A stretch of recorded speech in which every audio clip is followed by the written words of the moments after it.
So, welcome back to Chloe with Love. I'm here today doing a really special episode of this podcast with my friend and colleague, Marina. She is a life coach and she does a lot of work with somatics, which I really love. A lot of my work, if you know it, is very mental.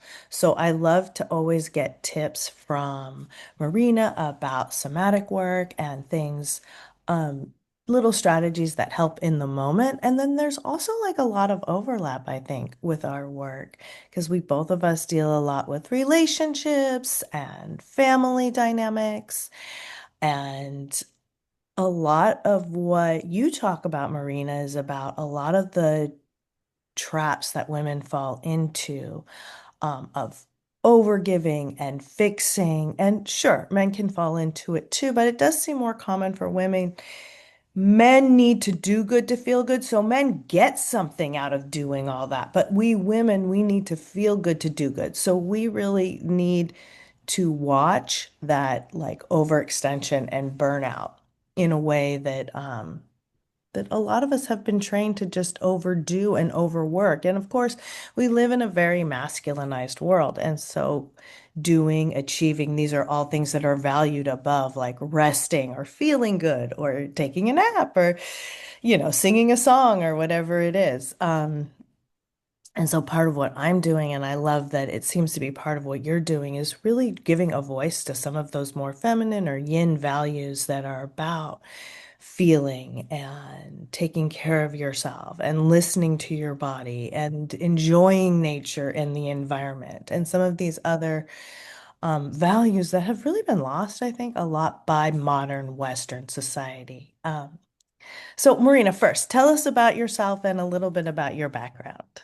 I love that introduction. I totally relate to that so much. I think it's like a cultural thing and it's also a nervous system thing then, like they go together. Where do I start? Well, I mean, I maybe I can relate it to this pattern of like overdoing and overgiving. I grew up in a Ukrainian Jewish family, and it was all about survival. Like my grandma was in the Holocaust and lost her mother and basically raised herself. So there was like constant talk about like, okay, how do we make money? Like, what's next?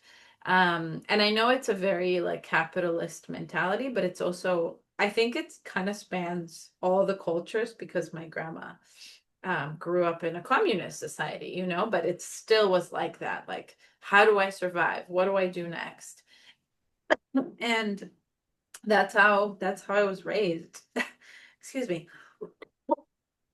And then when I was two is when communism fell and the USSR fell and we moved to Israel and basically as refugees without, a lot of planning or like what are we going to do there?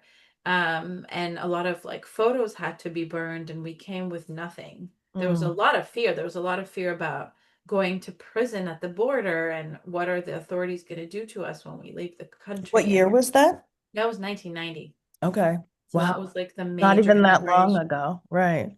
Yeah, it's crazy to think about like the amount of fear and uncertainty that was It a wasn't real. even like, I mean, you hear often about that with Holocaust survivors, like, right? Like, because Israel was just becoming a state. But to Yes. have that also be, that's news to me. To have that also be part of the story in the 90s is kind of Yeah, yeah. I mean, it was a huge, I think it was the largest immigration to Israel of any. The one from the USSR, all the nice. Jews from the USSR. Right. And yeah, and then when I was 12, my parents were like, we're done with Israel. We don't like this culture. It's very aggressive and everybody's constantly stressed.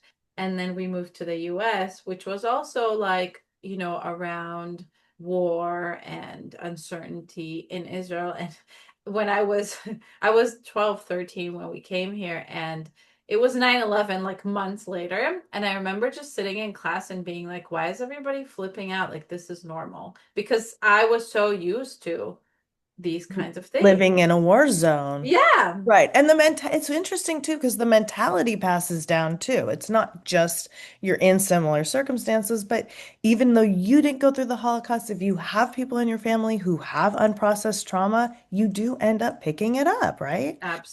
And absolutely. so it's contagious. Yes, absolutely. And it's very much running in the female side of my family to my grandma just was never taught about needs, period. Like she doesn't even understand that concept today when I ask her, what do you need or what do you like?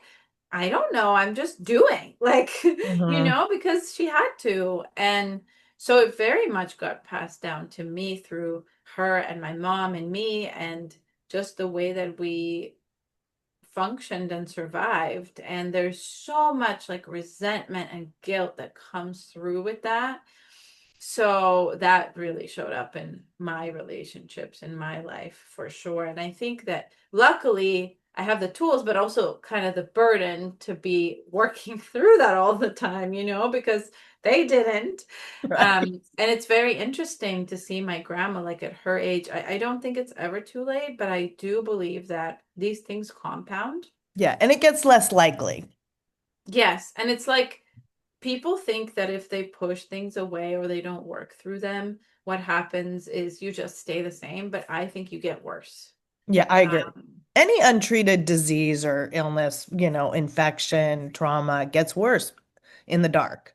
Exactly. In the dark, exactly. So it's about putting the light onto the dark. And for me, it all came out when I started my first business, which wasn't this, it was a different one in nutrition and all the struggles that I had there. And I didn't realize it was a total trauma response. So that led me to somatics and being curious about like, okay, well, I know all the things. I'm very smart. I learned all this marketing stuff, all these tools, all these things very like analytical brain, but okay, I'm still stuck. Like I still feel really stuck as if it's not even me like operating this business. It's like some other, which is what was It's a series happening. of triggers. Yeah, and it was just a trigger itself, like operating in my business, which still happens all the time, but I can tend to it in a different way. That's so impressive. I mean, I think that's right. That's the work and that's the true freedom is being able to be free from some of those triggers. And sometimes I think, we'll always, have a limp or we'll always have that like vulnerability there. But it does, all you do is you get better at dealing with it and better at handling it. Um, I think, in a situation like what you're talking about, when people are in like a literal position of only needing to think about really where am I going to sleep and what am I going to eat, um, obviously that's different than the way that you and I are living now. And yet it's incredible to me how similar when I hear people talk about like living in a war zone or living, I had a client recently who had been kidnapped, and living, in very what sound like very dramatic situations, but yet the the symptoms are very similar to people who are living with death by a thousand cuts, right? Like even though I grew up in Los Angeles, my parents were both addicts. It was a highly abusive situation. And, I developed PTSD from it. And so it's so odd to have things in common with people who grew up in literal war zones, right? Well, I mean, from what you just said, I imagined you as a little girl, like in a war zone, Yeah, essentially it was. home. Yes. And I think for children especially, some of those nuances are really indistinguishable. Like if you feel like your life is being threatened, then you feel like your life is being threatened, whether you're literally in a war or it's just your parents who you're afraid are going to kill each other. So I think it's interesting how I'm often struck by how a lot of us have had different experiences yet end up coming together because we feel similarly. Yeah, absolutely. And I'm so sorry you went through that. That sounds so difficult. It And was, yeah. I bet. I mean, wow. I mean, children are very vulnerable. So when you are victimized as an adult, you go into that helpless state. But normally adults are not helpless, right? And that's why, like, if you're an adult in a very traumatic situation, like a threatening situation, but you had all this like resource and support as a child, like you were raised with love and support and warmth, that encodes your nervous system. Like that literally makes like a cozy nest inside of yourself. And if you haven't been, then you bring that to literally like every interaction in your life. So it's almost like when somebody goes through that trauma later in life, I feel like they're like, oh, this is weird. Like their nervous system says, this is weird. This is not normal. Now I'm going to work through it and get on the other side because my childhood was totally different, right? But then a lot of times people who had CPTSD, like who had such severe childhood trauma, they don't even their nervous system, it's not their brain, doesn't recognize that like repetitive occurrences of that are weird. It's just like, oh yeah, I mean, this is normal. Here we go Right. It again. feels so normal. And then So that's what normal. leads us into usually romantic relationships that replicate that excitement. Yes. Yeah. Trauma. I mean, whatever, your nervous system gets addicted to it. Obviously, the adrenaline, just like, you can be addicted to drugs, you get addicted to the adrenaline of that up and down roller coaster to the point that a lot of people don't really feel like they're in love, right? Unless they have this happening. And so Well, many, it feels safe. It feels in a way like the unsafe moments feel bad still because right, right? But it also feels like so familiar and safe that it's like, oh yeah, this is how it's supposed to be. Like, because your right, caregivers are the blueprint and the template for relationships. Like they are God to you when you're a child. They are like they represent all these things, all the good things, all the safety, supposedly. But then when they hold both harm and good in different degrees, and maybe a lot of harm, then that gets mixed up together. And then you start to have like relationships where those things are mixing up. right, right. And a lot of people have been taught that pain and love are intertwined.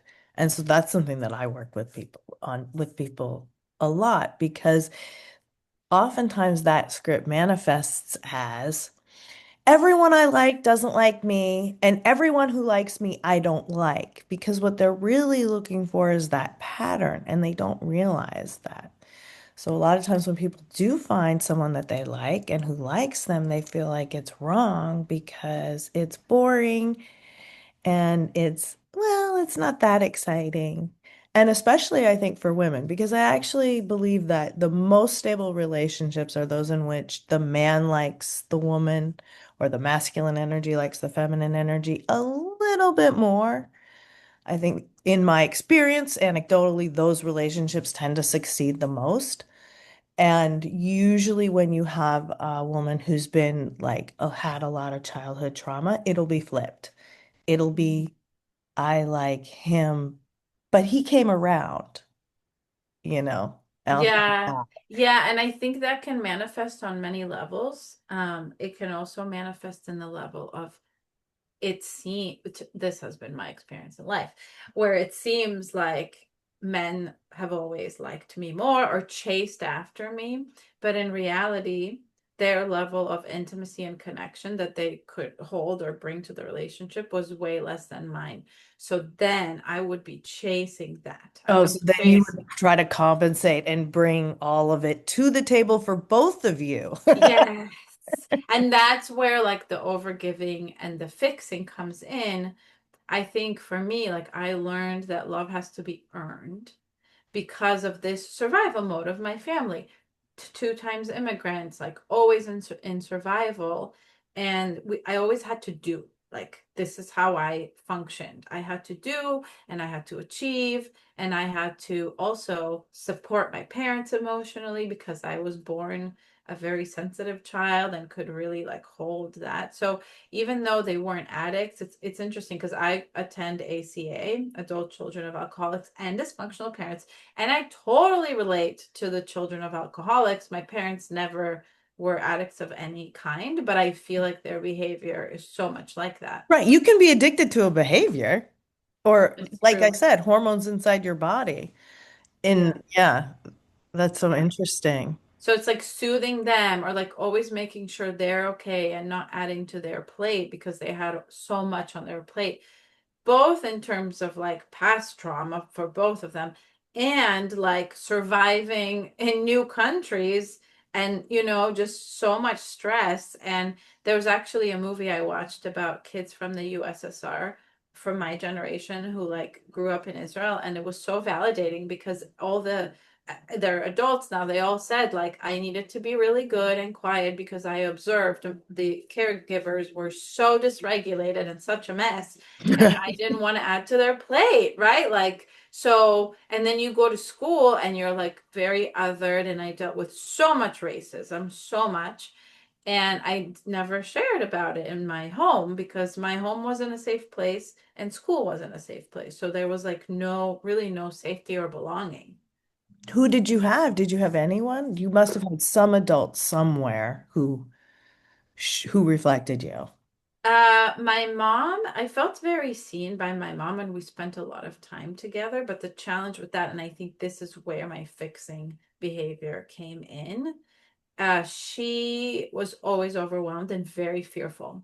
So even though she was like a really amazing, like mirror and kind and sweet, she was always overwhelmed. So I would filter what I shared with her. Like it was always like, Right. okay, You still had to caretake. Yeah. yes, I totally was caretaking her. Okay, I'm gonna say these things, but I'm gonna say it in this way that like doesn't trigger her. And I'm fine, mom. Like, don't worry, I'm fine, but I'm not fine.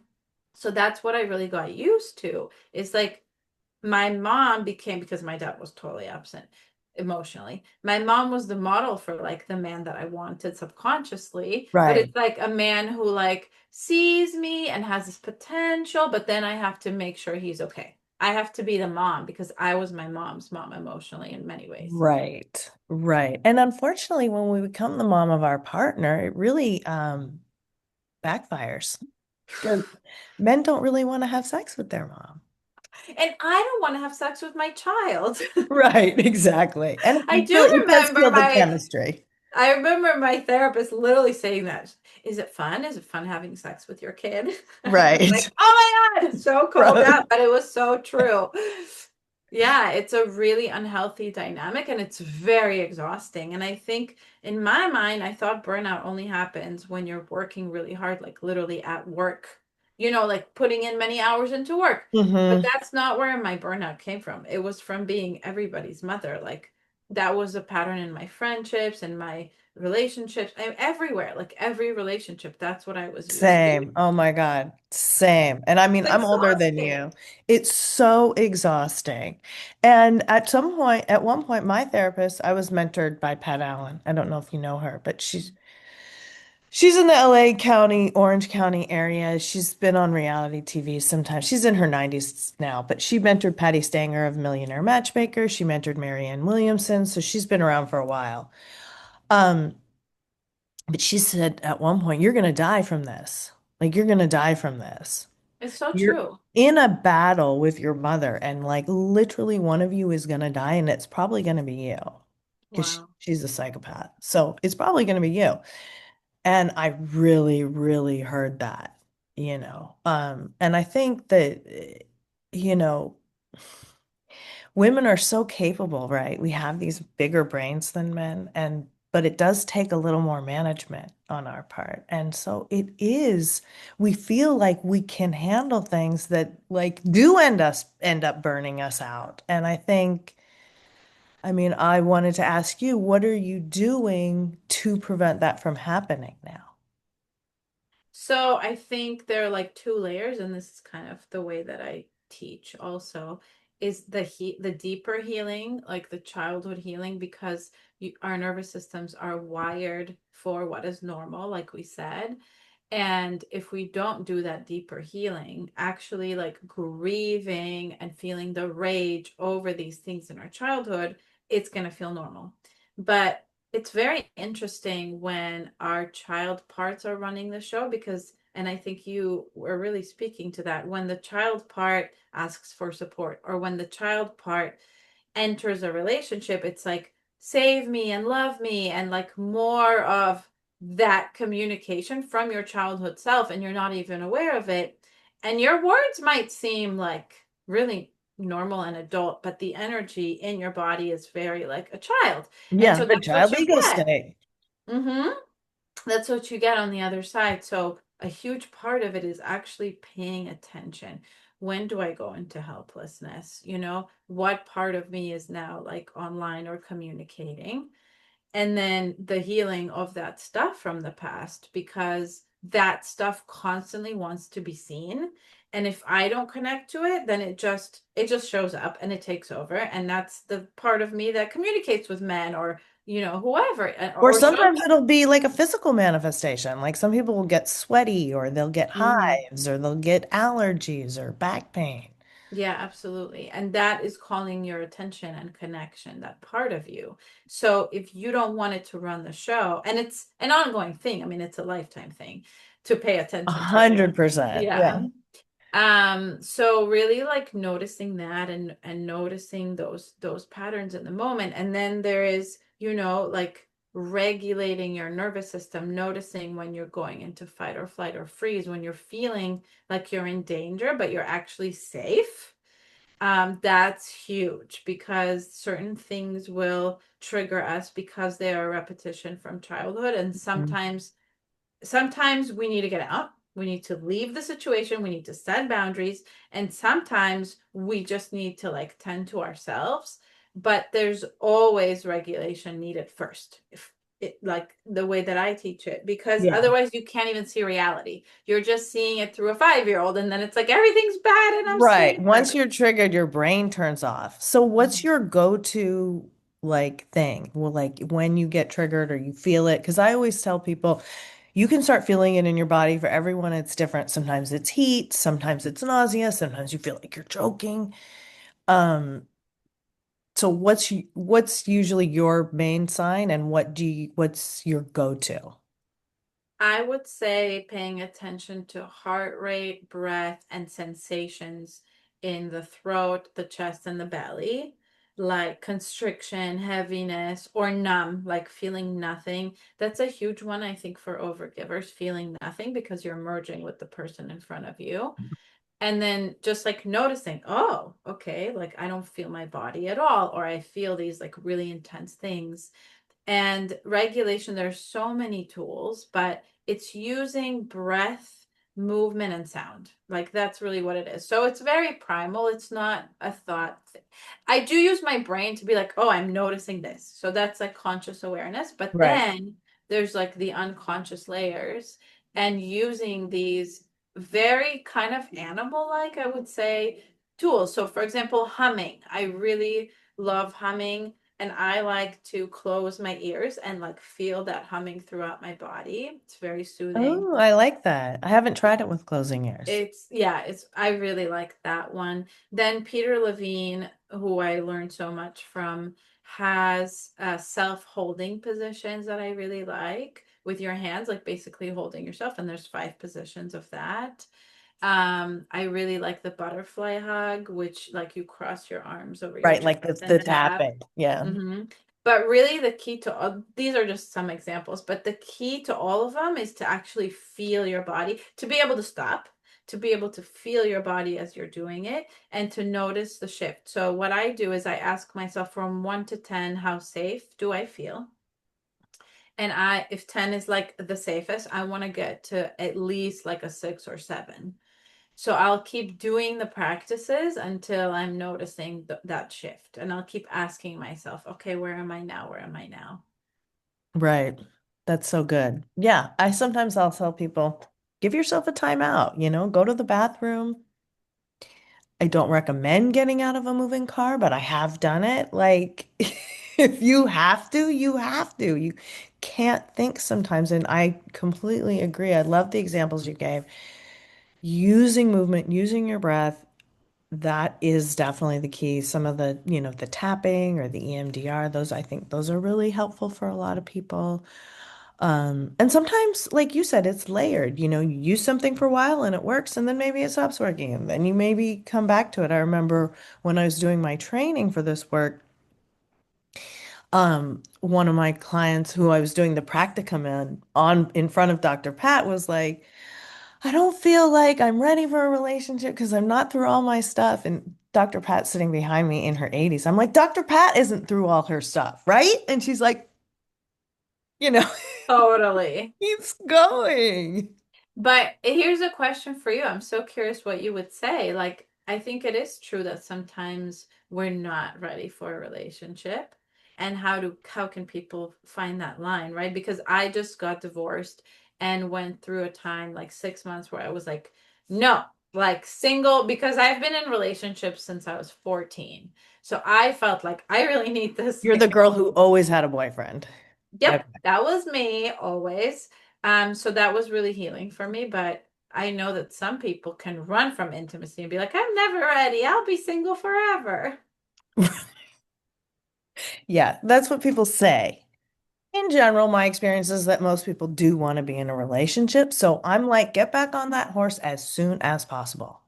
Like, even if once you feel the desire, once you meet someone, once you see someone, once you have that, act on it because you never, yes, there are those times like you said, and especially for you in your situation where you never have not have been single, right? But there are those times where you need to like regroup and take care of yourself. Especially for women, because again, the whole idea is to feel good, right? And so you definitely, even just in a regular day, need to be doing things to make sure that you're feeling okay and feeling good. A lot of times, stepping outside your comfort zone is dating, right? And so, if you're really miserable, it won't work because you just don't feel good enough. But once you are reasonably stable, I'm like, get out there because it's very hard to learn something all on your own. Like it's hard to learn to trust someone else when you're all by yourself. It's hard to learn how to deal with a trigger when you're all by yourself. It's hard to learn how to communicate when you're all by yourself. And that's why people who are going around avoiding conflict and avoiding communication, it's having the opposite effect. It's controlling you even more. And so people who really want peace in their life and want connection need to engage with other people.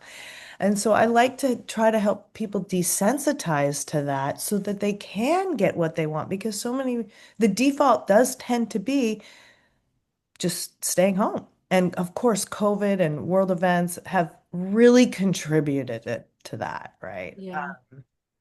A lot of people haven't recovered from COVID still and are still just defaulting by staying home. And I have to tell them because now there's a lot of remote work. Get out every day. Leave the house every day at a bare minimum. Walk around the block. You need to do that because the bottom line is we are social beings. I'm an introvert, so I do get energy from being alone.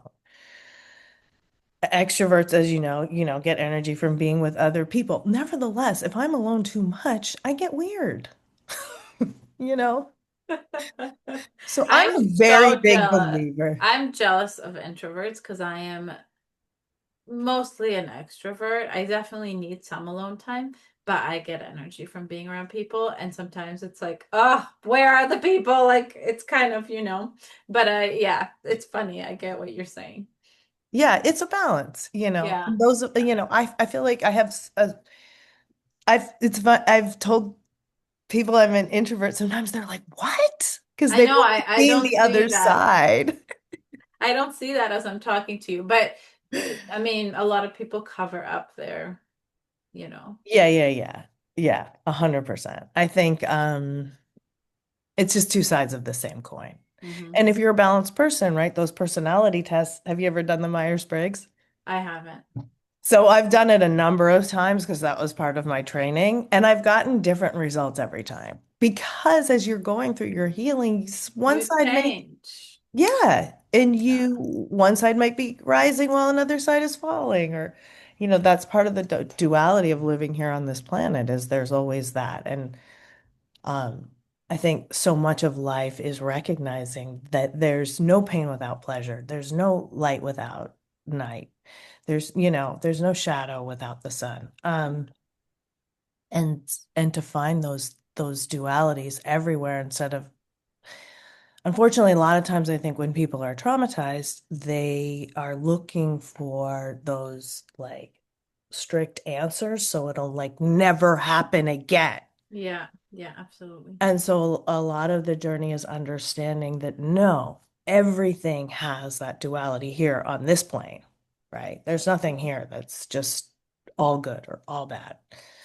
Um, and that a lot of I think one of the hardest parts too is like just realizing there's a lot of things you don't have control over, but focusing on the things that you do have control over because we tend to focus on the things that we don't have control over, especially when you're in that survival mode, right? Yeah, absolutely. And so I think that that's also a really big sign of emotional maturity. What's going on with your dating life now? What's happening? Are you dating? Are you seeing anyone? Do you need my help? Like, how's the I flirting? dating is not for me. I am very much open to partnership, but I want it to just happen organically in the world. So, and it's always kind of worked out that way. So that's where I'm at. So, if you know of anyone deep, then do introduce us. Okay, okay. I mean, I usually don't do the matchmaking part, Okay, but I okay. do give people the skills to meet the person. And if you are interested in somebody, to position yourself in the best way so that you're not bringing all your baggage and fixing and over giving to the table, so that you're not leading with that. Not that there's Yeah. anything to be ashamed of, but just so that a lot of us overachieving women, we need to practice sitting back and receiving. And Yeah, so so, yes. that's always my advice to people like me and you is like, let a man open the door for you, please. It's Like, a huge practice. if someone offers you help, please don't just go, no, I don't need any. Like, Yeah, I consider think if that's you a need help. huge, yes, that's a huge thing that I've really been practicing just in my everyday life, walking around in the world. Like whenever someone offers, I'm like, okay. Yes, and especially don't be afraid to ask for help, especially from a man. That's a very good opening line as if you're interested in a man and you can't read the parking signs, ask.